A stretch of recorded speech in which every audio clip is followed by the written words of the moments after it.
Brian Walsh.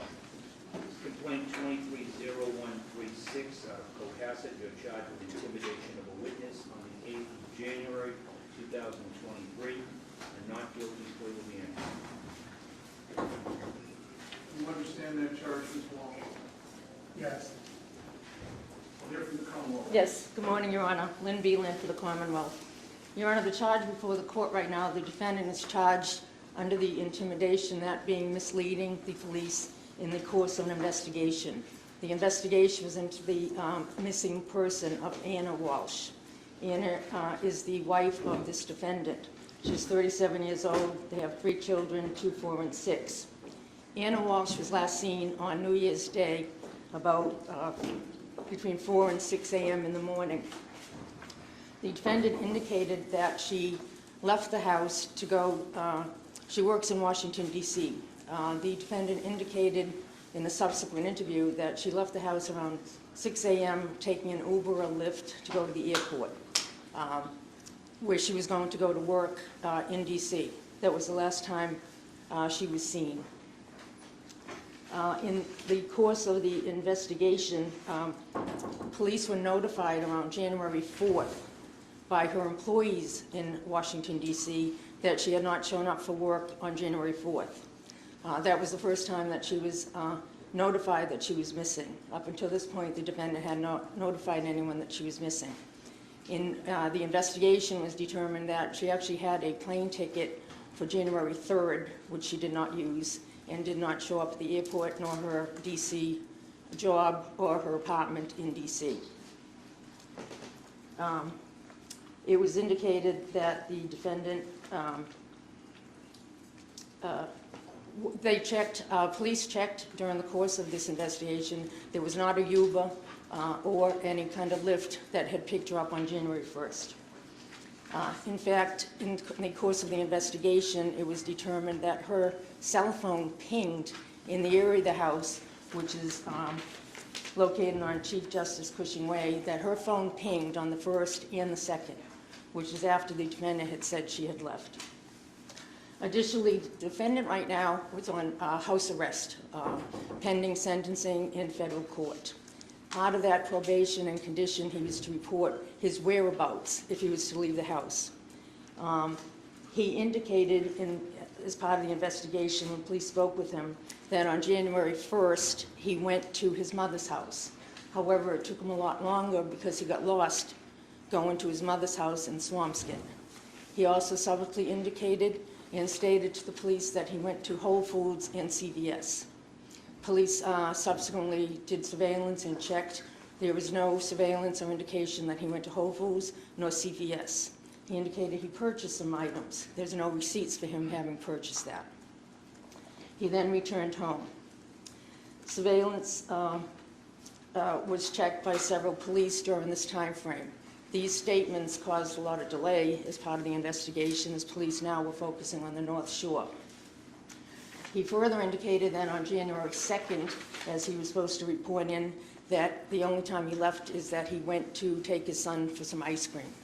Surveillance checked during the investigation indicated that the defendant, in fact, on January 2nd, sometime after 4 o'clock, went to the Home Depot, which is in Auckland. He's on surveillance at that time, purchasing about $450 worth of cleaning supplies. That would include mops, bucket, tops, T-Vex, drop cloths, as well as various kinds of tape. He's on surveillance at that time on January 2nd, even though he said he never left the house. Police obtained a search warrant and actually searched the house with crime scene services. During that time, they found blood in the basement. Blood was found in the basement area, as well as a knife, which also contained some blood. Sorry, could you repeat that last sentence? Yes, in the basement, crime scene services recovered and found blood in the basement area, in a section of the basement. There was also a knife that was found. On the knife, there was also blood, and part of the knife was damaged. Your Honor, these various statements caused a delay in the investigation, to the point that during the time frame when he didn't report his wife and gave various statements, that allowed him time to either clean up evidence, dispose of evidence, in causing a delay. As of this time, Anna Walsh has not been found. So because of that, the Commonwealth is asking $500,000 cash bail. At this time, these are the charges. Good morning, Your Honor. Mr. Walsh's wife has been missing since January 1st, and it is true that her employer contacted the police on January 4th. However, that was as a result of Mr. Walsh, Brian Walsh, contacting the employer to say, I haven't heard from my wife. The employer suggested that their security team, who was former law enforcement officer, contact both the Cohasset Police and the DC Metro Police, which he did. Mr. Walsh has given several interviews. We have consented to searches of his home. We have consented to searches of his property. We have consented to searches of his cell phone. I negotiated with First Assistant District Attorney, I don't mean to demote you, Lynn Beelan, on the terms of that to protect attorney-client. He has been incredibly cooperative. The charges are not anything relating, he's not charged with murder.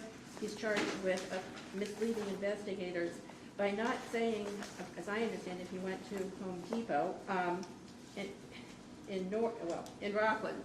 He did say he went to Press in Norwell, and as Your Honor knows, Rockland Home Depot was right next to Norwell. If in fact he was there, it was next in the town next to him. With respect to the other alleged omission, is that he was in Brockton and Abington. They don't have him stopping anywhere in those areas as far as the police report says. He did say that he took his son out twice on the 2nd. He is on home confinement. He has a bracelet on him. This is a violation has been noticed of him, so if he leaves here, there's a federal detainer. He will be taken to federal court, and I would suggest that on the bail violations in federal court, the appropriate place to decide those conditions of release is at the federal court.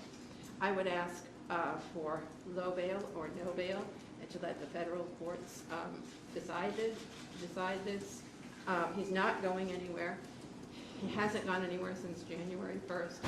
He's been in the house, that's true. He's been in the house with police almost 12 hours a day. I've been at the house with him, with police, for at least 8 hours a day.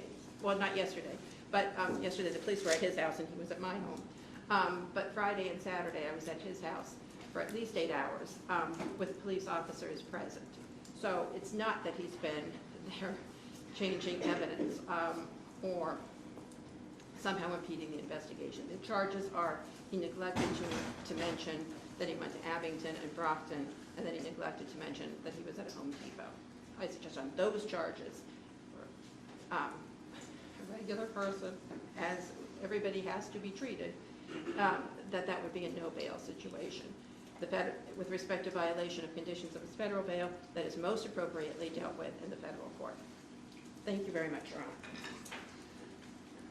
Bail was set at $500,000 cash, $5 million sure. We'll get a 30-day date in this line.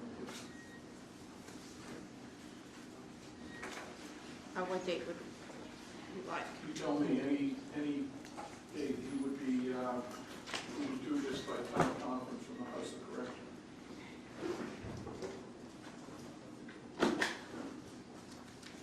Richie, I want you to keep the, Yeah, if I can just look. copy of the warrant. So let's keep that in the file. Thank you.